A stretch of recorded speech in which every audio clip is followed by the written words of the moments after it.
والد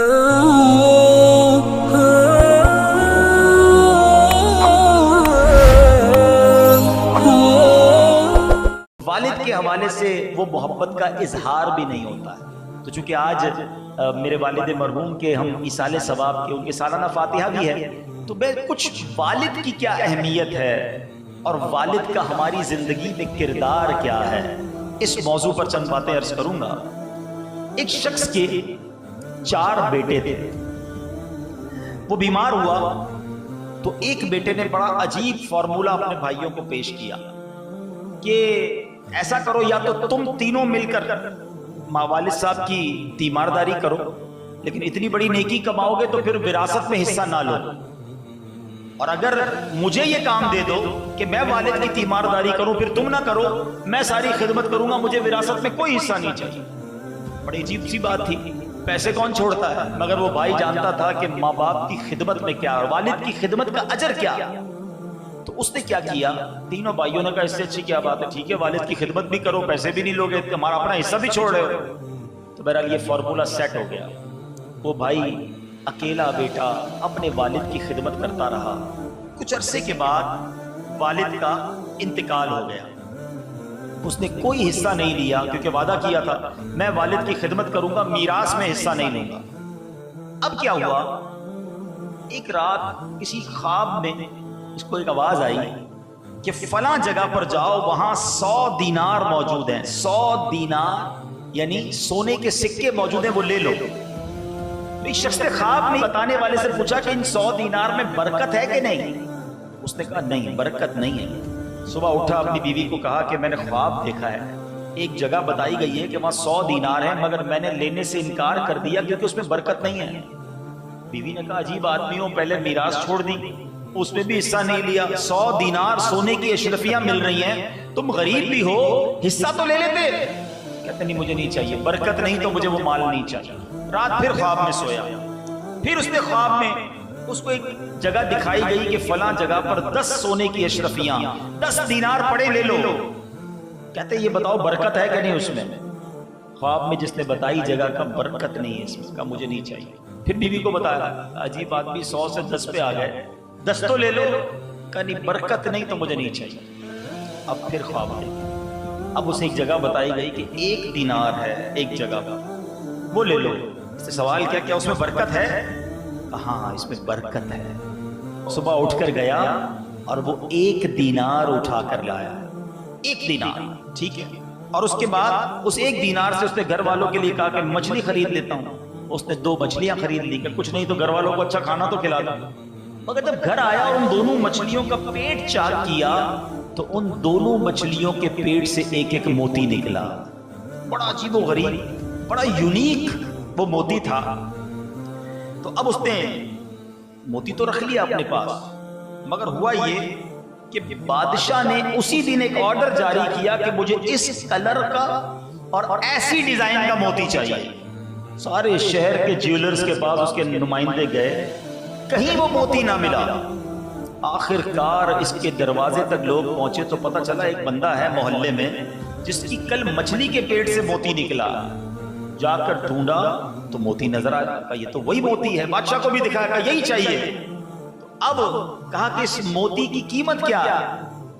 تو کہا 30 خچر، یعنی جو آسان لفظوں میں 30 ڈونکی، جو پہلے کے زمانے میں گدوں پر گھوڑوں پر سامان لادا جاتا تھا نا، تو بادشاہ نے 30 ڈونکیز 30 خچر پر سونے کی بوریاں لدوا کر اس سے وہ موتی خرید لیا۔ کتنا مال ہو گیا؟ 1 دینار کی برکت سے۔ اچھا موتی بکا بھی 1، ٹھیک ہے۔ بادشاہ نے جب موتی دکھایا اپنے تمام لوگوں کو تو اب ایک جو اس کا ایکسپرٹ تھا اس نے کہا یہ 1 سے خوبصورتی نہیں آئے گی، اس کی جوڑی ہونی چاہیے۔ جب اس کا دوسرا موتی بادشاہ صاحب آپ کو ملے گا نا تب اس کی اصل ویلیو بنے گی۔ اچھا اور ڈھونڈتے، پھر ڈھونڈا، کہیں نہیں ملا، واپس اس کے دروازے پر پہنچے۔ اور جب اس کے دروازے پر پہنچے لڑکے سے پوچھا کہ ایسا دوسرا ہے؟ ہاں ایک اور ہے، بالکل ایسا ہی ہے۔ کہا اب مجھے دے دو۔ کہا نہیں اب قیمت اور ہوگی۔ اب کیا ہوا؟ اب کہا اس سے ڈبل قیمت پر تمہیں ملے گا۔ تو 60 ڈونکیز جو تھے اس کے اوپر سونا لد کر یہ موتی اسے پیش کیے گئے۔ میرے بیچے اسلامی بھائیوں، یہ واقعہ اللہ والوں کی باتیں کتاب میں موجود ہے، ہمارے لیے درس کیا ہے؟ یہ میں نے واقعہ تو بزرگوں کا سنا ہے نا، قرآنی بڑا مشہور واقعہ ہے سورہ بقرہ، کہ اگر واقعے کو پڑھیں تو یہ سورہ بقرہ کس لیے اس کا نام بقرہ پڑا؟ بقرہ کہتے ہیں عربی میں گائے کو۔ یہ جو گائے کا والا واقعہ ہے، یہ دنیا کی سب سے مہنگی گائے بکی تھی۔ تفصیل ہے اس واقعے کی، لیکن اشارہ دے دیتا ہوں، جنہوں نے پڑھا انہیں معلوم ہے، نہیں پڑھا تو تفسیر قرآن میں پڑھے کہ سونا بھر کر اس گائے کی خال میں ایک نوجوان کو اس زمانے کے لوگوں نے دیا تھا۔ کیوں؟ کہ اس نے اپنی ماں کی خدمت کی تھی، ماں کی بات مانی تھی، اللہ نے ایسی گائیں عطا کر دی کہ وہ گائیں پوری دنیا میں کہیں اور نہیں تھی۔ تو اس کا مطلب کیا ہوا؟ جو بات سیکھنے والی ہے، یہاں والدین کے لیے بھی درس ہے، بچوں کے لیے بھی درس ہے۔ وہ والدین جو کہتے ہیں یار بچوں کے لیے بہت کچھ چھوڑ کے جانا ہے، ارے بھائی بچوں کے لیے تو کما رہا ہوں، بلے اس کے لیے حلال کما رہا ہے یا حرام کما رہا ہے، گھر بنانا ہے بچوں کے لیے، فیکٹری لگانی ہے بچوں کے لیے، اور کماؤں گا بچوں کے لیے۔ یہ نہیں سوچ رہا کہ بچوں کے لیے میں حلال کما رہا ہوں یا حرام کما رہا ہوں، تربیت کیا کر رہا ہوں۔ یاد رکھیے، جو شخص بچوں کے لیے مال بھی چھوڑ جائے اور تربیت بھی نہ کر کے جائے تو وہ مال سے تو حرام کام کریں گے، الٹا پھر باپ کو مار پڑنی ہے۔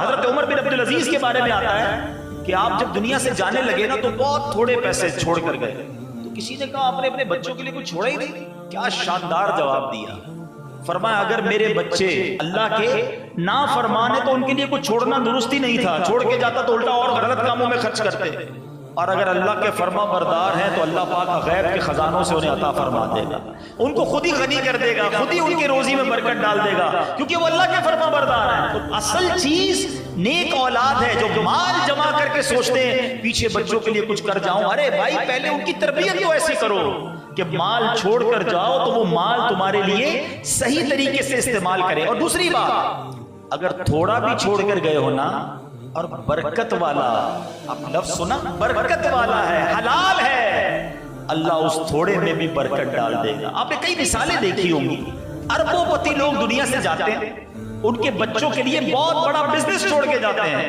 لیکن بچے غلط کاموں میں ہوتے ہیں، تھوڑے عرصے بعد وہ سارا بزنس بیڑا غرق ہو جاتا ہے۔ مگر غریب آدمی بعض اوقات دنیا سے جاتا ہے، اس کی اولاد نیک ہوتی ہے، اللہ اس اولاد کو ایسا نوازتا ہے کہ وہ اپنے والد سے بھی کاروبار میں آگے نکل جاتا ہے۔ یہ کیا ہے؟ یہ اللہ پاک جس مال میں برکت ڈال دے، اصل یہ مانگا کرو۔ اور پھر جو دوسری بات، حلال تھوڑا بھی ہونا بہت برکت والا ہوتا ہے۔ لوگ کہتے ہیں زیادہ ہونا چاہیے، زیادہ نہ مانگا کرو، اللہ سے مانگو مولا جو بھی دے برکت والا دے، خیر والا دے، سکون والا دے، حلال دے۔ کروڑ پتی لوگ بھی رات کو نہیں سو پاتے، ایسے بھی ہیں، بیماریاں ہیں ان کے ساتھ، اور ٹھیلا لگانے والا رات سکون کی نیند سوتا ہے، 5 وقت کا نمازی ہے، بچے اس کے فرما بردار ہیں۔ اصل چیز پیس آف ہارٹ ہے، دل کا سکون ضروری ہے، صرف نوٹیں ضروری نہیں ہیں۔ تو اس واقعے سے ہمیں یہ بھی سیکھنا ہے کہ بے شک تھوڑا ہو مگر برکت والا ہو، زیادہ ہو اور حرام ہو وہ ہمیں نہیں چاہیے۔ تو بہرحال اس بچے نے والد کی خدمت کی، اللہ پاک نے اس کو کیسے غیب کے خزانوں سے عطا کیا۔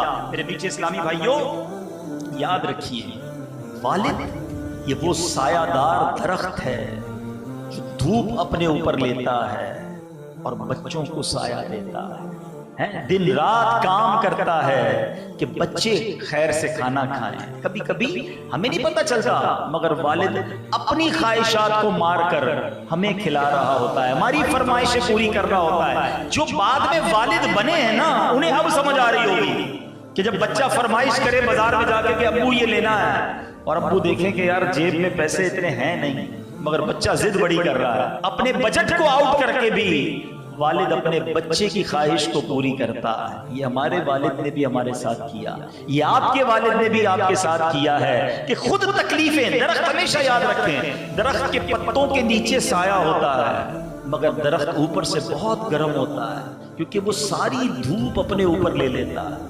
اللہ پاک نے یہ والد اتنی بڑی نعمت دی ہے جو انگلی پکڑ کر سکھاتا ہے۔ والد ہمیشہ چاہتا ہے میرا بیٹا ترقی کرے۔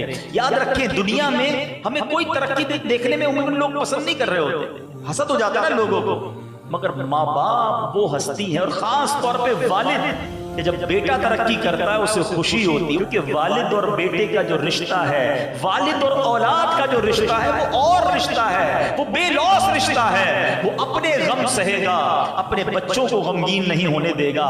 بچہ ڈی مورلائز ہو جائے، بچہ کسی مشکل میں آ جائے، وہ اس کا حوصلہ بڑھائے گا، اسے کہے گا بیٹا گھبرانا نہیں، میں ہوں نا۔ حالانکہ وہ خود بھی گھبرایا ہوا ہے، وہ خود بھی ٹینشن میں ہے۔ ارے باپ بتاتا ہی نہیں گھر میں کہ میرے اوپر کتنی پرابلمز آئی ہوئی ہیں، اسے پتا ہے بچوں کو بتاؤں گا، بچوں کی ماں کو بتاؤں گا، سب ٹینشن میں آ جائیں گے، ان کو ٹینشن میں ڈالنے کی کیا ضرورت ہے؟ ارے میں ہوں نا، میں برداشت کر لوں گا۔ کبھی قرضے اٹھاتا ہے، کبھی مشکل زندگی گزارتا ہے، اپنے بچوں پر آنچ نہیں آنے دیتا۔